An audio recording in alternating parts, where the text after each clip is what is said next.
Un pays hanté par les coups d'État, une révolution qui survit contre toute logique. Simple hasard, miracle ou secret bien gardé dans l'ombre. Au Burkina Faso, les tentatives de putsch se multiplient, mais s'effondrent, l'une après l'autre. Aucune ne parvient à faire vaciller le pouvoir, comme si une force invisible effaçait chaque trahison avant même qu'elle ne prenne forme. Le capitaine Ibrahim Traoré paraît intouchable. Pourtant, ce n'est ni la fortune, ni la seule puissance des armes qui le protègent.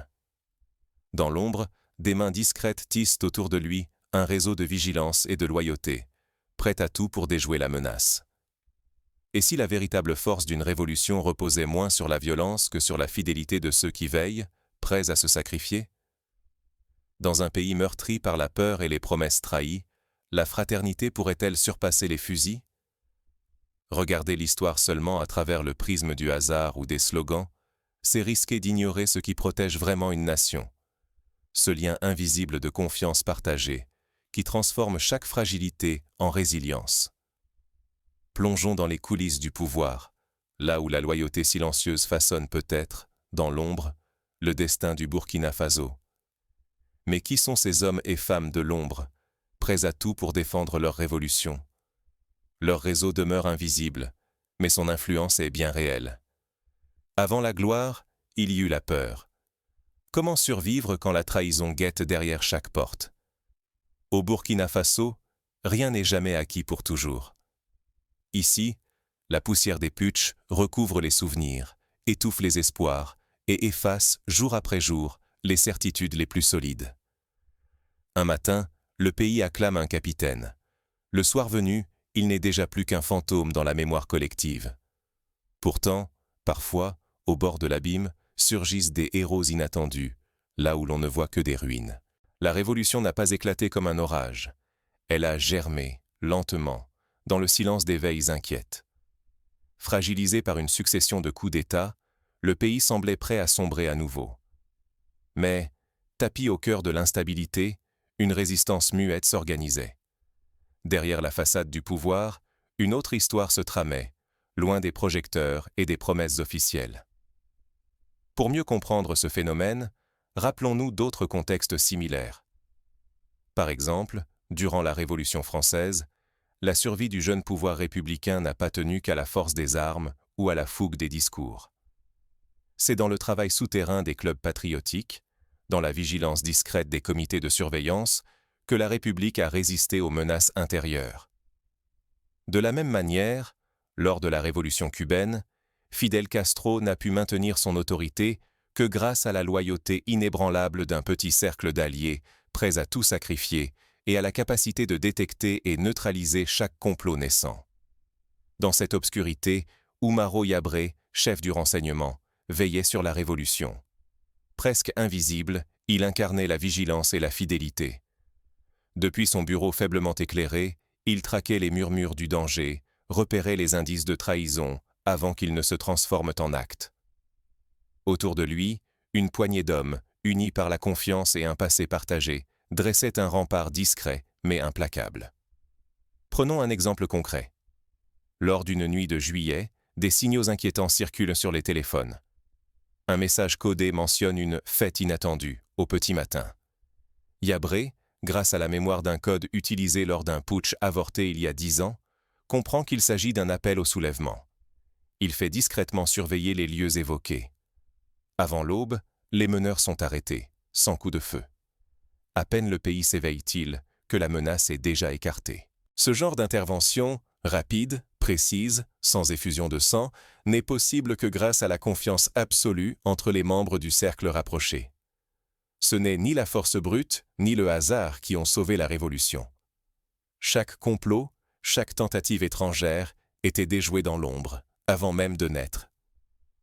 Le public ignore combien de fois la nuit a menacé d'engloutir le jour. Dans ce duel silencieux, la mémoire des échecs passés et la loyauté d'une poignée d'hommes suffisaient à inverser le cours du destin. La vigilance n'est pas une option, c'est une question de survie. Sans elle, le Burkina Faso ne serait qu'un nom de plus sur la liste des nations disparues. Mais vivre ainsi, suspendu à la confiance et à la fraternité, exige le prix d'une peur constante. la peur qu'un instant d'inattention suffise à tout détruire. Il serait illusoire de croire que la survie de la nation tient à la force ou à la chance. L'essentiel est ailleurs. Ce sont les hommes de l'ombre, par leur intelligence et leur courage, qui tissent une résilience collective. S'ils faiblissent, le pays risque de sombrer à nouveau dans la spirale des coups d'État. S'ils résistent, l'espoir d'une révolution durable renaît.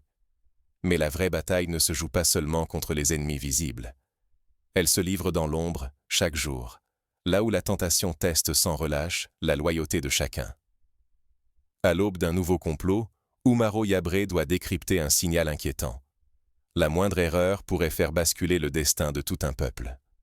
Quand l'ennemi promet 5 milliards de dollars pour faire taire une seule voix, que pèse un serment devant une mer d'or? Dans l'ombre du palais, Oumaro Yabré écoute la proposition. 5 milliards, une somme inimaginable, mise sur la table pour acheter la trahison, anéantir la révolution, étouffer un pays. Pourtant, il ne bronche pas. Il accepte, non par cupidité, mais pour piéger ceux qui pensent que tout s'achète. La riposte prend forme aussitôt. L'argent devient leur appât, chaque échange est enregistré, chaque mot soigneusement consigné. Le jeu d'échecs s'inverse, la contre-infiltration s'organise dans le silence. Les agents ennemis, aveuglés par leur avidité, tombent dans le piège qu'ils croyaient contrôler. Ce scénario rappelle étrangement certaines opérations de la guerre froide, où la CIA ou le KGB utilisèrent la promesse de fortune pour recruter de nouveaux agents doubles. Par exemple, en Allemagne de l'Est, la capture du traître Günther Guillaume par les services de sécurité fut rendue possible parce qu'un agent double, appâté par l'argent, fut surveillé minutieusement jusqu'à l'échec du complot. Dans le cas du Burkina Faso, l'histoire se répète, adaptée au contexte local, mais avec la même efficacité redoutable. Mais dans ce réseau bâti sur la confiance, un détail menace tout. La révélation d'un agent double. Envoyé pour surveiller, il devient la clé. Yabré ne le dénonce pas. Au contraire, il l'utilise, inversant le flux des informations, déjouant chaque manœuvre adverse. Grâce à lui, tout un réseau de déstabilisation s'effondre avant d'avoir pu sévir. Ces victoires restent invisibles, mais elles valent plus que toutes les parades militaires. Après plusieurs tentatives déjouées, le pays reprend l'avantage, non par la force, mais par l'intelligence et la fidélité. Chaque opération réussie demeure secrète, chaque trahison étouffée dans l'ombre. La révolution survit, portée par une vigilance permanente, tissée par des hommes sans visage, plus puissants que l'or et le mensonge. Pourtant, tout ne tient qu'à un fil. La moindre faille, la moindre hésitation dans la loyauté pourrait tout faire basculer. Fidélité ou trahison, résistance ou effondrement. Rien n'est infaillible. C'est dans cette tension, sur ce fil tendu, que se joue la survie du Burkina Faso, chaque jour, dans le pari de la confiance humaine. Dans les rues, rien ne semble changer. Mais au sommet, la tension ne faiblit jamais. Les complots se succèdent, chaque victoire silencieuse gagnant un jour de paix. Dans ce silence et cette fraternité invisible réside la vraie force de la révolution. Comment transformer cette vigilance de crise en méthode durable? Ce sera la prochaine épreuve. Ancrer la résilience née de l'urgence dans la norme d'une société plus forte. Pour que la révolution survive au-delà de la peur, il faut inventer de nouveaux codes, une discipline du quotidien. Mais comment maintenir l'unité quand l'ennemi change de visage? Imaginons une journée ordinaire dans un village burkinabé.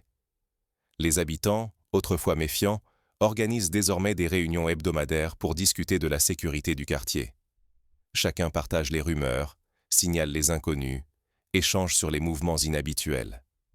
Cette organisation, inspirée des anciens tontines africaines, développe un réflexe collectif. Un soir, une femme remarque un véhicule étrange stationné près de l'école.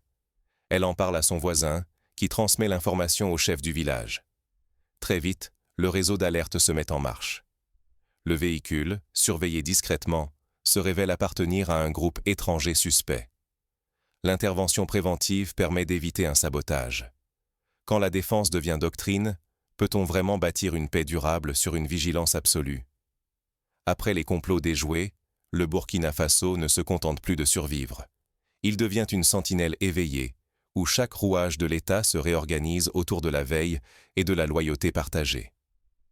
La sécurité, autrefois réservée à des cercles initiés, s'institutionnalise. Ministères, villages, quartiers, chaque acteur s'intègre à un réseau discret d'alerte.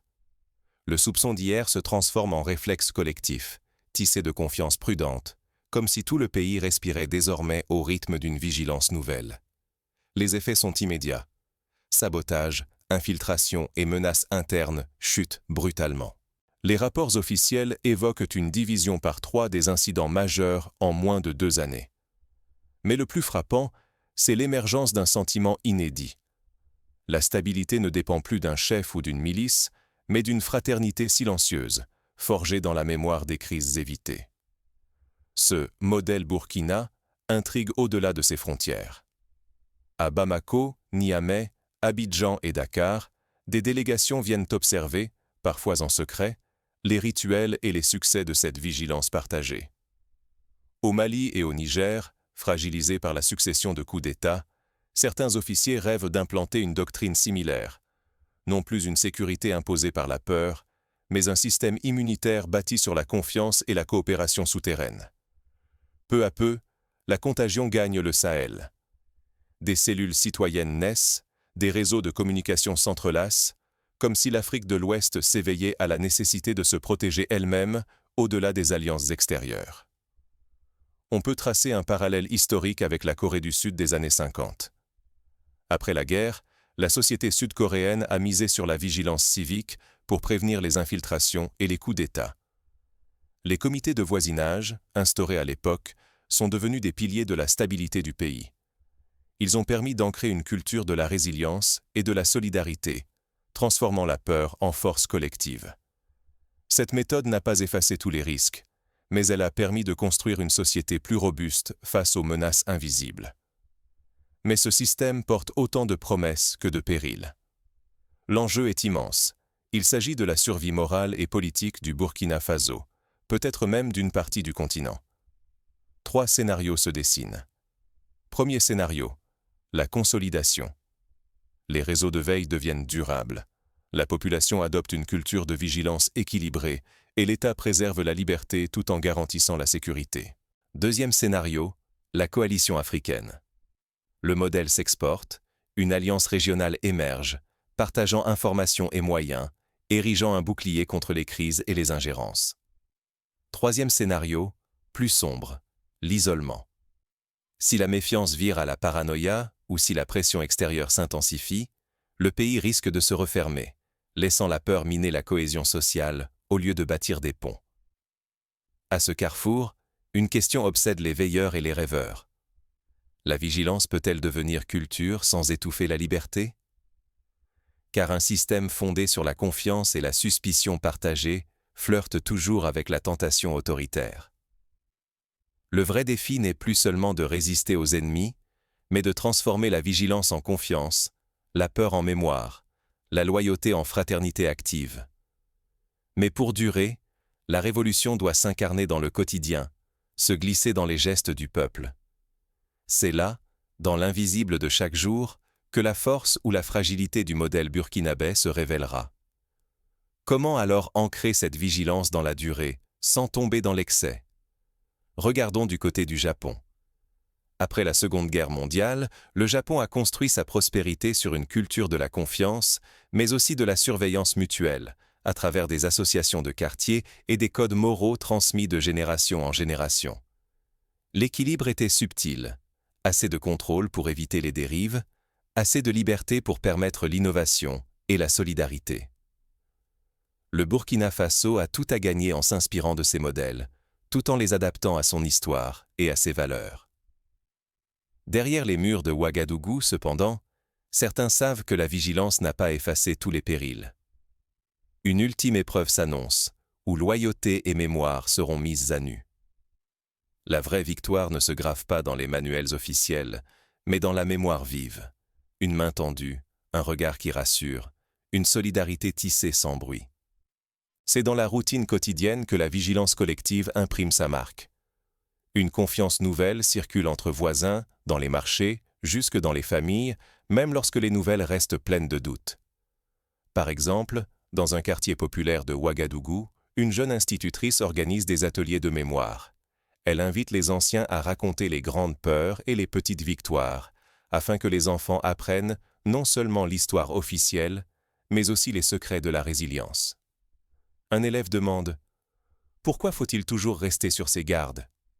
Un vieil homme répond « Parce que la liberté se gagne chaque matin et peut se perdre chaque soir. » Là où régnait la méfiance, la peur cède peu à peu la place à une conscience partagée. Nul général, nul miracle ne viendra sauver le pays. Le salut dépend d'un peuple éveillé à sa propre force, chacun portant une part du fardeau. Quand la révolution n'est plus un cri de guerre mais une respiration commune, elle se fond dans la vie de tous les jours. On n'applaudit plus les discours, on salue les gestes simples, un avertissement murmuré, un silence plein de sens, un repas partagé entre anciens adversaires. Cette vigilance diffuse transforme la fragilité en fierté et la souffrance en dignité. Dans l'école du renseignement, la loyauté s'apprend comme une langue secrète. Les jeunes agents n'attendent ni médaille ni louange. Ils rêvent de lucidité, lire entre les lignes, deviner le non-dit, protéger sans jamais se trahir. Cette pédagogie s'étend au-delà de l'armée. Les anciens forment les jeunes, transmettent l'art de la confiance, l'intuition du danger, et montrent comment la solidarité déjoue 1000 pièges. On pourrait croire que cette culture de la vigilance est réservée à l'élite, mais ce n'est pas le cas. Dans les écoles, des ateliers de théâtre mettent en scène des dilemmes moraux, dénoncer un camarade qui trahit ou risquer la sécurité de tous. Dans les marchés, des associations de femmes surveillent discrètement l'arrivée d'étrangers suspects. Dans les mosquées, les imams intègrent dans leurs prêches des rappels sur la responsabilité collective face à la sécurité. Ces initiatives, concrètes, tissent une toile invisible, mais efficace. Ici, la paix ne ressemble jamais à une parenthèse fragile. Elle est la promesse conquise de haute lutte, entretenue jour après jour grâce à la mémoire et à la vigilance. Les cérémonies ne glorifient pas un chef unique, mais l'engagement silencieux de tous. La mémoire des martyrs, la fidélité au serment, la transmission d'un héritage que les enfants reprendront. Ce n'est pas une paix naïve, c'est un pacte fragile, menacé sans cesse, mais qui se renforce car il appartient à tous, et non à une élite seule. Mais ce trésor reste précaire. Si la vigilance s'émousse, si la mémoire se dissipe, alors le pays risque de retomber dans l'oubli qui précède chaque tragédie, l'habitude qui tue les révolutions, la routine qui ronge l'espoir. Le peuple le sait. Voilà pourquoi la surveillance des uns nourrit la confiance des autres, et pourquoi chaque génération apprend à ne jamais dormir tout à fait sur ses deux oreilles. La boucle se referme. Ce qui protège le rêve africain, ce n'est pas un héros solitaire, mais une chaîne de gardiens, un peuple debout, qui veille sans relâche sur la liberté arrachée de haute lutte. Car la véritable victoire ne se mesure jamais au bruit des armes, mais au silence habité de ceux qui refusent d'oublier. Mais cette vigilance peut-elle vraiment résister à l'usure du temps, aux forces qui rôdent dans l'ombre? L'épreuve ultime approche, là où chaque faille peut tout faire basculer. Une révolution ne disparaît que lorsqu'elle trahit ses gardiens. Qui veillera demain sur le rêve africain? On évoque les chefs, les discours, les victoires. Mais, dans l'ombre, ce sont des hommes et des femmes sans nom qui portent la mémoire d'un pays. Au Burkina Faso, la survie ne s'est pas jouée dans le fracas des armes, mais dans la fidélité silencieuse de ces veilleurs qui, chaque nuit, tissent un filet contre l'oubli. La vraie leçon est discrète, presque cachée. La révolution ne tient pas par la force, mais par la fraternité muette. Des passeurs de confiance, humbles, refusant l'honneur ou la gloire, soutiennent l'édifice fragile de la liberté. Leur fidélité n'est pas naïve. Elle sait qu'aucun serment n'est éternel, qu'il faut le raviver, le transmettre, le mettre à l'épreuve. Les oublier, c'est risquer la solitude du peuple. Sans cette vigilance partagée, la mémoire se fissure, les trahisons reviennent, et la violence s'invite à nouveau. Les révolutions deviennent orphelines, l'histoire, muette. Ici, la fraternité invisible n'est pas une faiblesse, mais une force cachée. Elle bâtit un rempart plus fort que les murs, plus durable que les lois. Elle enseigne l'humilité comme grandeur, et l'avenir dans l'exemple discret de ceux qui veillent sans bruit. Le Burkina Faso nous lance un défi. Saurons-nous, à notre tour, reconnaître ces gardiens? Saurons-nous transmettre la confiance, protéger la mémoire, sans attendre le péril? Oublier cette leçon, c'est risquer la solitude et la perte de la dignité d'un peuple. Mais sans souvenir, c'est ouvrir la voie vers une Afrique lucide, fière de ses rêves, et qui refuse de les vendre. Demain, il faudra de nouveaux veilleurs. Peut-être serez-vous de ceux-là. La révolution continue, partout où la mémoire veille. Pour conclure, interrogeons-nous. Comment chacun d'entre nous peut-il devenir un gardien du rêve commun? Il ne s'agit pas d'héroïsme spectaculaire, mais d'attention quotidienne. Être vigilant, c'est écouter, prévenir, transmettre l'histoire et refuser la résignation. C'est parfois dire non, parfois tendre la main, toujours choisir la solidarité. À l'échelle de la famille, cela peut signifier protéger les souvenirs, raconter les luttes passées et rappeler que la liberté n'est jamais acquise. À l'échelle du quartier, c'est organiser la veille, soutenir les plus faibles et agir quand le danger rôde.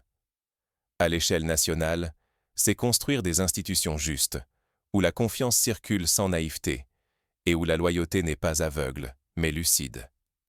C'est ainsi, par 1000 gestes minuscules, que la révolution se prolonge. Le Burkina Faso, aujourd'hui, nous montre la voie d'une résilience humble, mais puissante.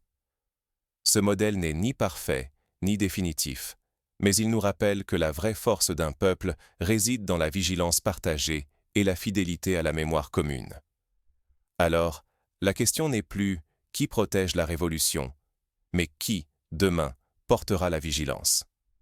La réponse est simple.